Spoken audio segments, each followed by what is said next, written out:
We finally had time to focus on education as a council, and from there we had heard from the community some of the concerns that were starting to come out with regards to our education system.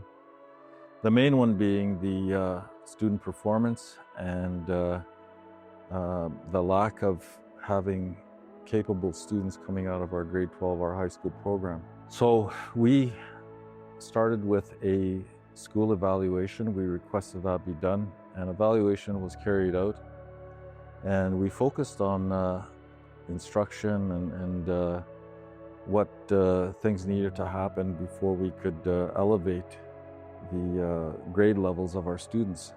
So in addition to the report, we looked at the recommendations in terms of what the students needed. They needed a safe environment for that, and having the report in hand, we put together a plan to not only address those things, but to put together a school board which would help in looking at some of the recommendations that were put forward. To take the politics out of it, we decided to appoint board members, and going forward, the board members are putting together, as part of the policy, their policy, a way of having an elected board positions. And so we think that this would free the chief and council up in the future to do the work that they were elected to do, which is to focus on other areas of importance for the community. Not to say that education isn't important, it is very important, and for that reason we put the board in place, and with the view that the board has a singular focus. They're not to be delving into other issues or get sidetracked or whatever.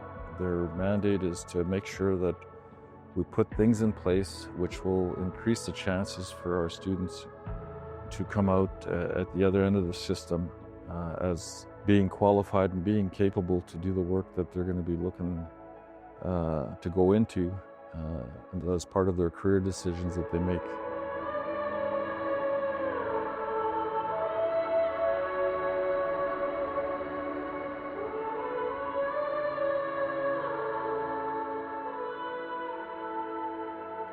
Our Dakota, we took our way of life too. We value our children.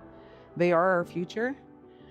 So we're all focused on that, accommodating all our children in the community as best as we can and with the services that we have. Well, the value of caring about our children. We really care about the children and how they're going to be educated, right? That's our main goal. The concern was always, the travel, the building's old, the mold, the asbestos. It wasn't healthy to keep sending our kids into that environment. So we had to make that decision to bring them back out here. We had to do it quick because it was running out of time. Now we have brand new buildings like this.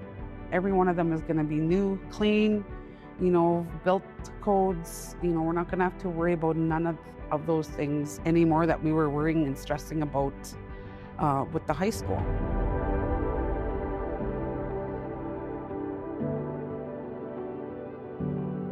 Right now, we're working mostly with the admin team closely. We're involved with a lot of their issues that they have come up.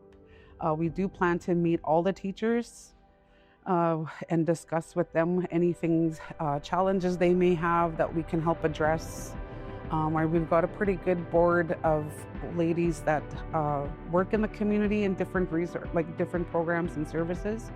So we've been able to accommodate a lot of the needs that our students are going to have. We usually meet weekly so we can see any of the challenges that they have. So the communication has been very good so far. With parents, we're hoping that we can have meet the teacher, tour the new buildings, have the community come in. So we're looking into the Dakota language curriculum. It has gotten started, so we're trying to get that part of it going. As for the accommodating special needs and that, we're still going over that. We have our own clinicians here in the community which is something that I don't think they have across Manitoba in any school. So we're the first to do that. So we're hoping that we can continue with that. Of course, that all comes with finding dollars and making sure that it keeps going. Well, that's what we've been discussing, trying to get proper teachers in there that are from our community, that know about the Dakota language, the Dakota culture, and the traditions. Talking about doing more land-based teachings here in the community and using our own elders to do that. Our last education director had a Dakota curriculum going, so that's going to really help. And I think having elders, Dakota elders in the school program too has really helped. Well, I think they'll appreciate not having to get up at 7 and be on the bus by 7. They'll start their day here with everyone else. So I'm hoping that having them here gives them, encouragement to maybe work out some of those anxieties they've had in the past, where they are able to socialize more easily here. Well, we're hoping that because these buildings are in community, they don't have that long ride to Brandon that they used to. So we're hoping that will bring attendance issues down. They're here in community, and we can actually go to the homes and see what issues are arising if a student isn't there. Also, it being all in community, we're hoping that the students start feeling a lot safer, because there has been some mental health issues with socializing and anxiety.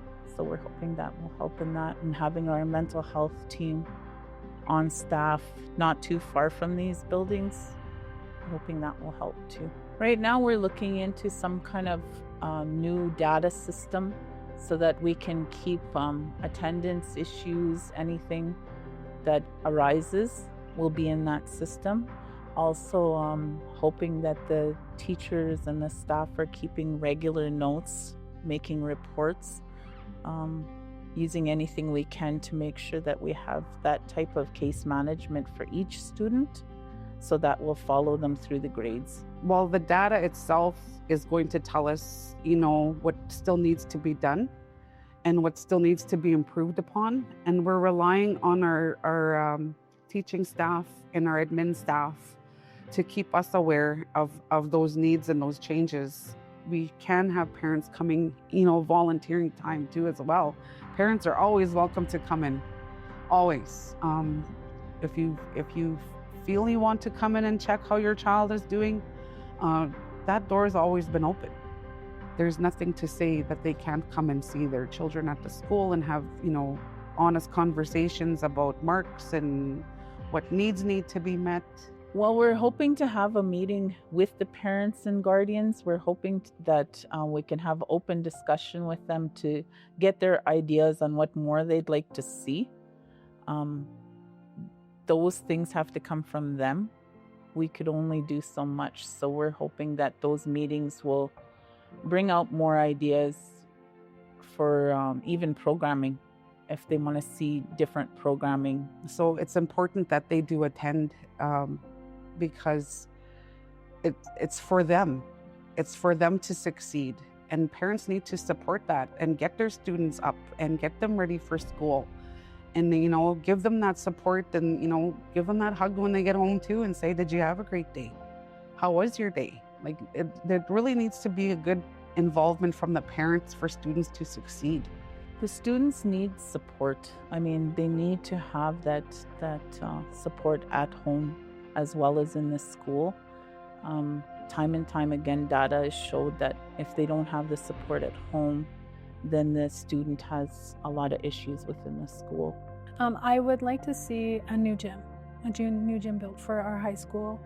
I know we said that we're doing these modulars for more of a temporary fix, but when we're dealing with ISC, nothing's ever really temporary, so our new gym would definitely be more of a priority for us to see for our students, so that they have a place to be where they want to play games, play sports, lots.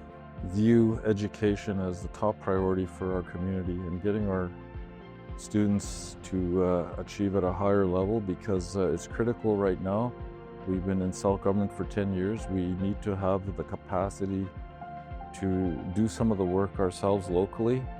All too often, we train a lot of non-members who go on to bigger things, are enticed away by other organizations, and so we're having a drain on our resources and our capacity. So by having a good education system and having people who have grown up here and who live here and have a vested interest in the success of the community, it's important that we do all we can to support the school board going forward, but still maintain arm's length and let the school board do what it has to do. This has nothing to do with the politics of the community. This is everything to do with developing capable students. And so if I equate that to the school system that we have here, when we get our kids out of grade 12, they need to be able to transition into their career choices and to be able to carry out the task that's needed from them, whether it's from the community here or an outside employee, or whether they move on to higher education, the universities or whatever. They need to be ready. There needs to be no disruptions. There needs to be no hiccups for them. They need to be able to go from here into the university and keep moving forward.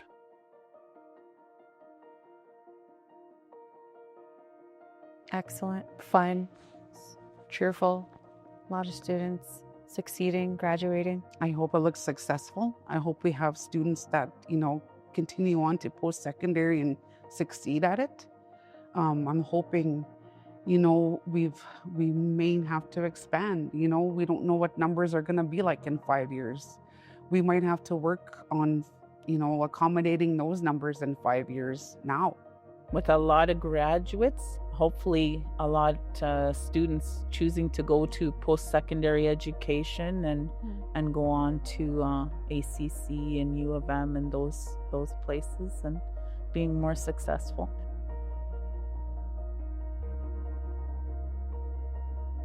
Education is important.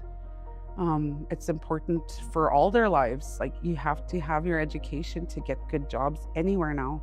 And it's becoming now the norm, or even a grade 12 isn't qualifications in some places. So I really hope that our students now take advantage of the opportunities that are in front of them so that they can be successful in their own lives as they, grow into adulthood. I'd like to say we're here for your kids. That's why we're here.